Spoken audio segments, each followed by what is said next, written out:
When we look at our own lives and realize that, for some reason, we have few friends, or almost none at all, it's inevitable that an uncomfortable question arises. Is there something wrong with me? But the truth is that in many cases, this isn't a sign of failure. It's a sign of change. It's a loneliness that doesn't come from weakness, but from a different kind of inner clarity. It's as if some people start seeing the world from a different angle. They notice social patterns that were previously invisible, recognize when a conversation is just empty protocol, and sense when an approach isn't genuine, but merely habit or convenience. It's not arrogance. It's not social difficulty. It's not isolation from inability. It's simply seeing too much. According to Sartre, when consciousness expands, you stop participating in the social game automatically and start seeing the mechanisms behind each interaction. And when that happens, a person naturally becomes more selective. Certain conversations are exhausting, certain bonds are draining, certain environments simply stop making sense. Because you saw the strings that move the puppets, and you can't pretend you didn't see them anymore. Most people live on autopilot. They wake up at the same time every day, complain about the same things, repeat the same jokes, defend the same ideas their parents defended without ever stopping to examine whether any of it makes sense to them. I'm not saying it's their fault, because life demands this from us. It's exhausting to question everything all the time. It's easier to accept the ready-made package of behaviors and beliefs that comes with your social group, your family, your work environment. You learn to respond the expected way, to laugh when you should laugh, to get outraged when you should get outraged. And it works. It works so well that you don't even realize you're doing it. Until one day, for some reason you sometimes can't even identify, you start to notice. You start to see that the conversation at the bar is the same conversation from last week, just with different words. That the heated political discussion is just a memorized script, where everyone already knows what the other is going to say before they even open their mouth. That the family dinner is a ritual, where everyone performs versions of themselves that were approved years ago, and nobody has the courage to update the character. Seeing too much is this. It's when you start seeing the patterns, the mechanisms, the invisible gears that make the social machine work. And the first side effect of this vision is estrangement. You're there, in the middle of the party, listening to people talk, but it's like you're watching from the outside. You notice the falseness, not because people are bad, but because you understood that everyone is playing a role. And worse, you realize that you were playing one too. This acute perception is liberating and imprisoning at the same time, because once you see, there's no unseeing. There's no going back to that state of innocence where you participated in things without analyzing, where you simply were without asking yourself if you were being authentic or just convenient. Sartre had a concept that explains well this collective trap we live in. He called it bad faith. Bad faith is basically the lie you tell yourself, the self-deception that protects you from the anguish of facing your own freedom. It's when you hide behind excuses, social roles, external expectations so you don't have to take full responsibility for your own existence. And what's most interesting is that bad faith isn't just individual, it's collective too. Social groups function as systems of shared bad faith. It's a tacit agreement where everyone agrees not to question certain truths, not to poke at wounds that could destabilize the structure. For example, in a company everyone knows that project doesn't make sense, but nobody speaks up because speaking up would break the game. In a family, everyone knows there are topics that can't be touched, not because they're officially forbidden, but because there's a silent pact that certain things are better left as they are. The problem is that when you start seeing these pacts, when you identify bad faith operating around you, you become a dangerous element to the system. Think about that meeting where everyone knows the project isn't going to work, but nobody says anything. You look around and see people agreeing, taking notes, suggesting improvements for something that's doomed to fail. And you realize it's not ignorance, it's choice. Everyone chose not to see so they wouldn't have to act. And when you no longer buy into this game, when you're there knowing, seeing, your mere presence already destabilizes. You don't even need to open your mouth. People sense there's something different about you, something that doesn't fit the script anymore. Collective bad faith only works when everyone buys into the game. When one member of the group wakes up and stops pretending, even silently, the entire structure is threatened. And the group reacts, sometimes with subtle pressure, sometimes with direct exclusion, because maintaining the system of shared beliefs is more important than welcoming an individual's truth. Belonging has always had a price, and that price is the masks. You can't enter any group being completely yourself. At work, you use one version. With family, another. With childhood friends, you resurrect someone who maybe doesn't even exist anymore, but it's expected. You laugh at jokes you don't find funny, pretend interest in conversations that bore you, moderate opinions to avoid discomfort. They're small falsehoods that accumulate. And what's interesting is that they're so normalized that you don't even feel the weight until you stop carrying them. Because traditional belonging depends exactly on this ability to maintain various versions of yourself without collapsing. You become a versatile actor, switching masks as the situation demands. And some people do this their whole lives without questioning, without feeling the wear. But some people at some point get tired. Tired of remembering which version to use in which context. Tired of repressing parts of themselves to fit. Tired of smiling when they don't want to, agreeing when they disagree, pretending everything's okay when it's not. And then the problem starts. Because when you decide to stop wearing the masks, or at least drastically reduce their use, you stop fitting into the spaces you used to fit. People don't know how to categorize you anymore. You don't respond according to the script anymore. And this is profoundly uncomfortable for those around you. The friction between authenticity and coexistence is real and painful. It's not an abstract philosophical question, it's something you feel in your body every day. You arrive at an environment where you used to circulate easily, and now you feel like you don't belong anymore. Not because people changed, but because you changed. You can't make that superficial conversation about the weather anymore, about traffic, about the soap opera. Not because you think you're superior, but because you simply can't pretend it matters anymore. And people notice. They notice you're uncomfortable, that you're not flowing, that something's wrong. And they try to bring you back. They make jokes, poke you, provoke you, sometimes affectionately, sometimes aggressively. Because the group doesn't want to lose a member, but also doesn't want to change its dynamic to accommodate your new way of being. So the pressure comes from all sides. And it's not just external. You feel guilt. Guilt for not fitting in, guilt for causing discomfort, guilt for not being the person they expect you to be anymore. This constant tension is exhausting. Each social interaction becomes a minefield, where you need to decide all the time between being truthful and being accepted. And this choice isn't dramatic. It doesn't happen with spotlights and a soundtrack. It happens in the silence of your head, in that microsecond before you respond to something. You filter, calculate, measure your words. Not because you're a coward, but because you already know what's going to happen if you say what you really think. You already know it's going to generate an awkward silence, or an exhausting argument, or simply that look of incomprehension that hurts more than any direct confrontation. So you gradually pull away. Not out of hatred, not out of contempt, but out of pure emotional survival instinct. Because being physically present but essentially absent is lonelier than actually being alone.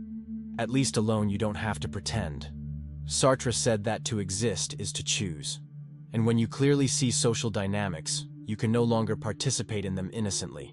Each conversation becomes a conscious choice between authenticity and conformity.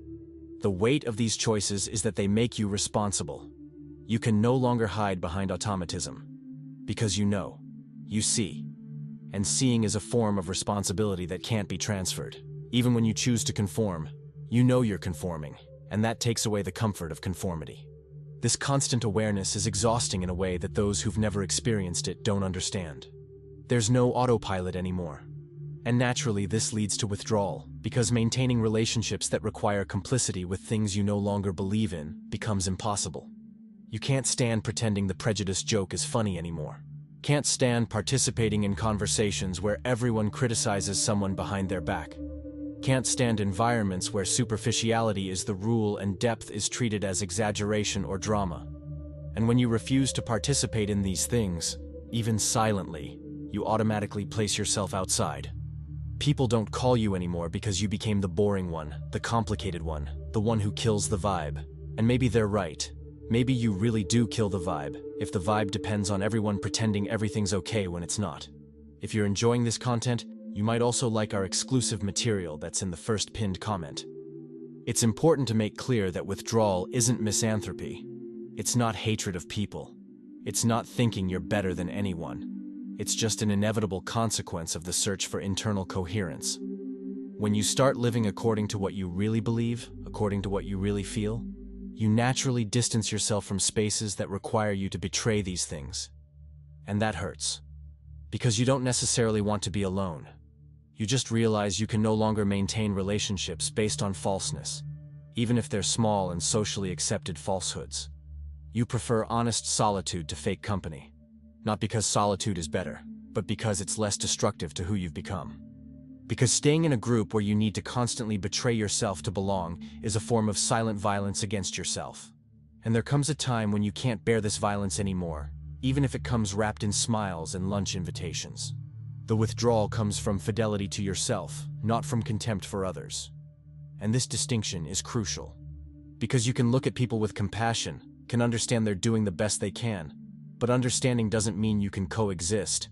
You can perfectly understand why someone chooses to live a certain way, and still recognize that way no longer works for you.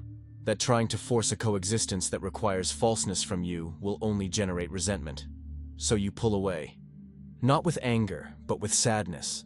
Sadness at realizing certain relationships only worked because you were willing to nullify yourself, and now that you're not anymore, the relationship simply doesn't sustain itself. It's important to differentiate two types of loneliness. One comes from trauma, fear, inability to relate. That's pathological and needs to be addressed. But there's another loneliness, the existential kind, which is the consequence of a conscious choice. It's the loneliness of someone who decided to live on their own terms. This carries clarity. You know why you're alone. You know you wouldn't be if you were willing to pay the price of the masks, but you chose not to pay. This choice, even being painful, has dignity. You're alone, but you're whole, not fragmented into various false versions scattered around. But I won't lie. The emotional cost is high. There are days when you see the emptiness where people used to be. The invitations that don't come anymore. The conversations that don't happen. The bonds that dissolved, and a huge urge hits to go back. To resume those bonds, to lower your guard, to accept the game. Because integrated life has real advantages. The comfort of belonging, the feeling of being part of something bigger, the support network. You miss that. You miss not being the stranger, not having to explain your choices all the time. But Sartre would say this return is impossible. Once conscious, you can pretend you didn't see, you can enter the game again, but it won't be the same thing. Because now you know you're pretending. Innocence isn't recoverable. You can go back on stage, but you'll never forget it's just a play.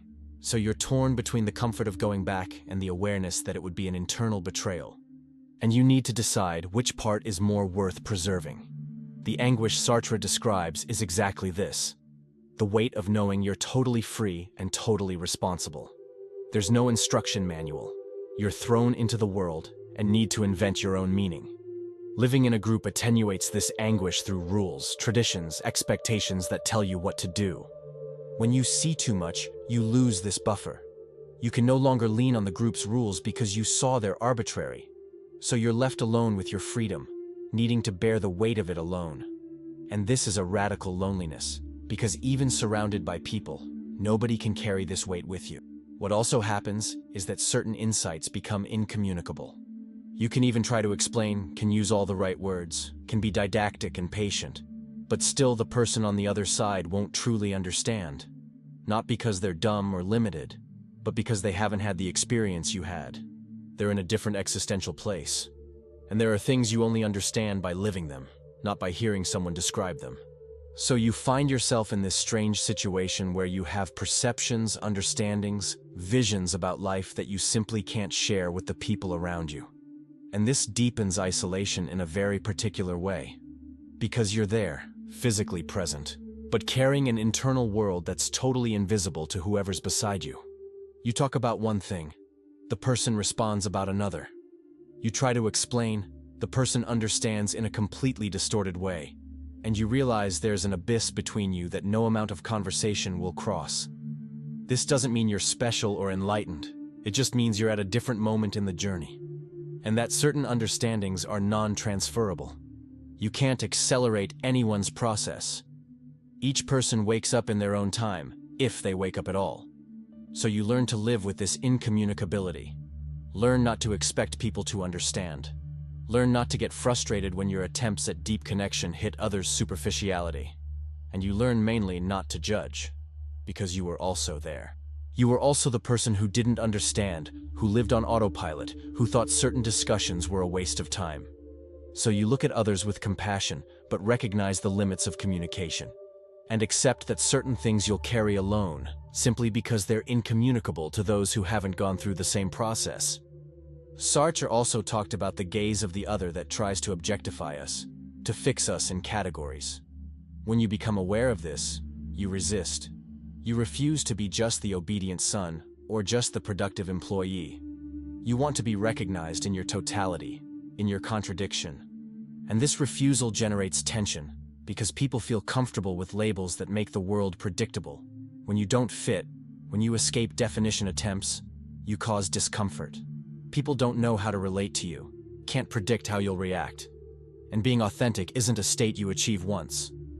It's a permanent project, a daily struggle against conformity temptations that appear in each social situation. You need to choose, again and again, day after day. This constant vigilance is exhausting and lonely, because nobody can make this choice for you. But what happens to relationships when you start seeing too much? They drastically decrease in quantity, but potentially increase in quality. Because you can't stand superficial relationships anymore. You can no longer maintain friendships based only on geographic proximity or shared history. You need something deeper. You need connections based on mutual transparency, where you can be who you are without fear of judgment or rejection. And these connections are rare, very rare. You can go years without meeting anyone who's willing or capable of relating on this level. So your relationships keep shrinking. Many acquaintances become ex-acquaintances. Many friends become people you run into by chance and exchange some polite phrases with before moving on.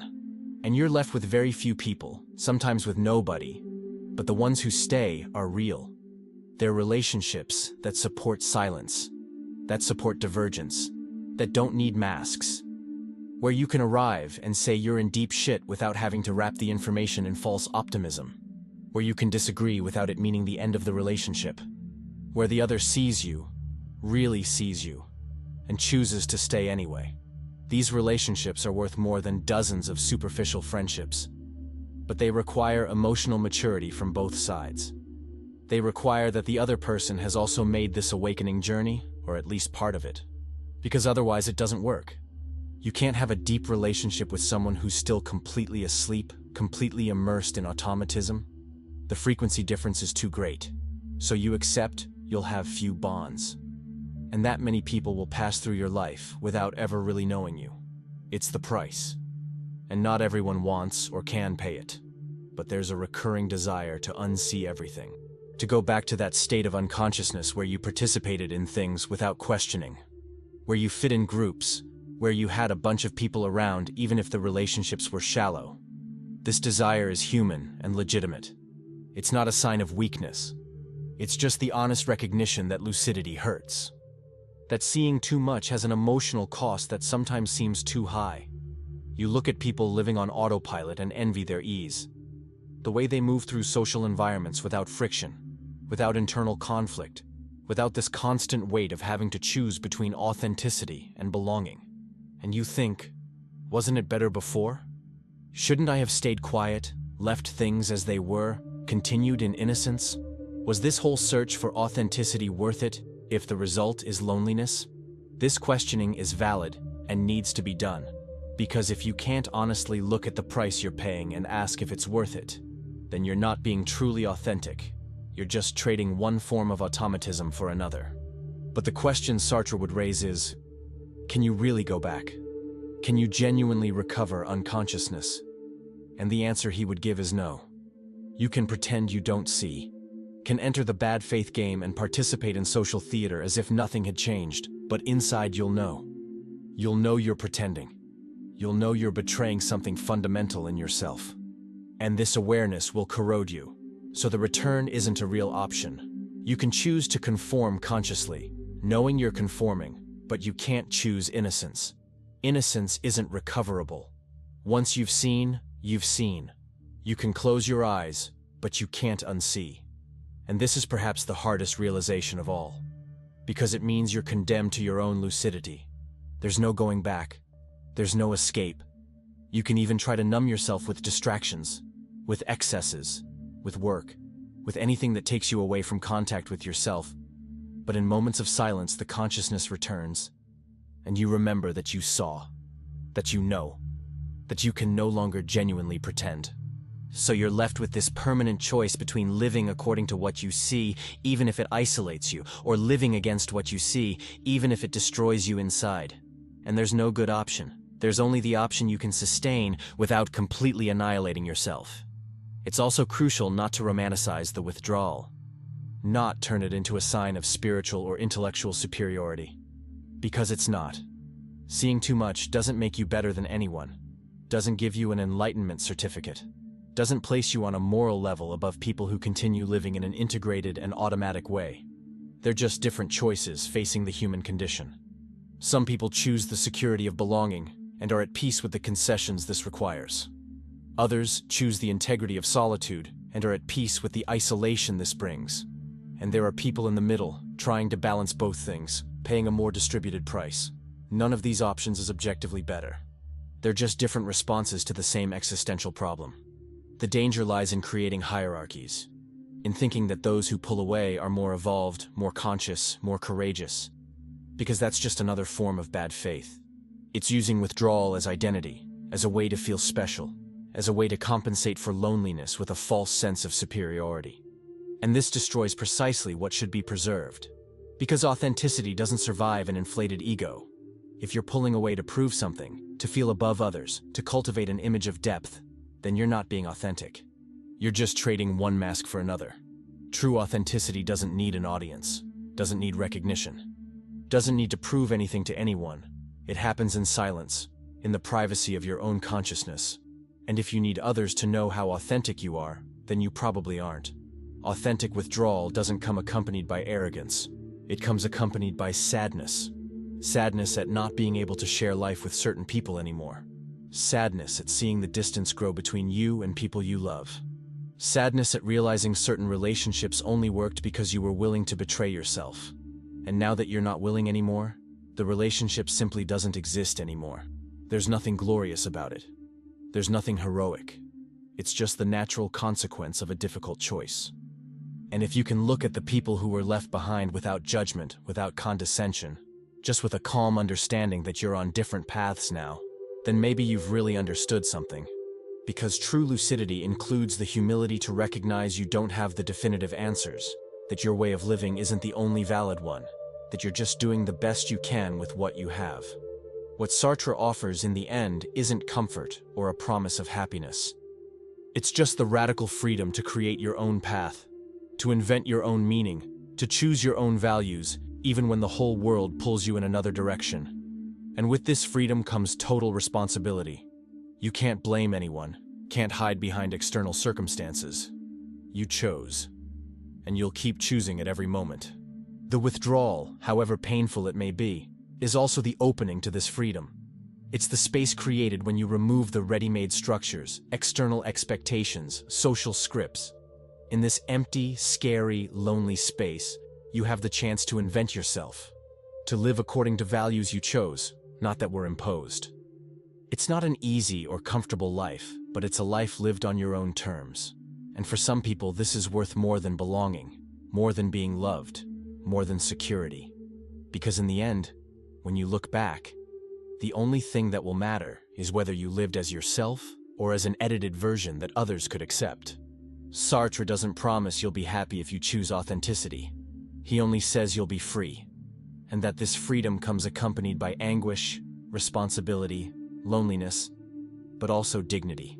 The dignity of having lived a life that was yours, of having carried the weight of your own existence without transferring it to anyone, of not having betrayed what you saw, of having looked at reality without blinking, even when it was harsh, ugly, lonely, and having chosen to live according to what you saw.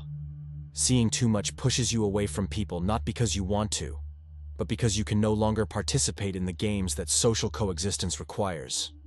It's simultaneously a loss and a liberation, a loss of the comfort of belonging, a liberation from the prison of others' expectations. And you'll have to decide, day after day, if it's worth it. If internal coherence compensates for external loneliness. Sartre would say there's no right answer. There's only your answer. The one you build through your choices. And that you'll have to sustain alone, because nobody can carry the weight of your freedom for you. In the end, it's not about being right. It's about not being able to pretend anymore. If this video made you reflect on your own journey, leave a like and subscribe to the channel. Every week we bring content like this, that goes beyond the surface and makes you question the way you're living. And share it with someone who's also on this search for a more authentic life, even if lonely.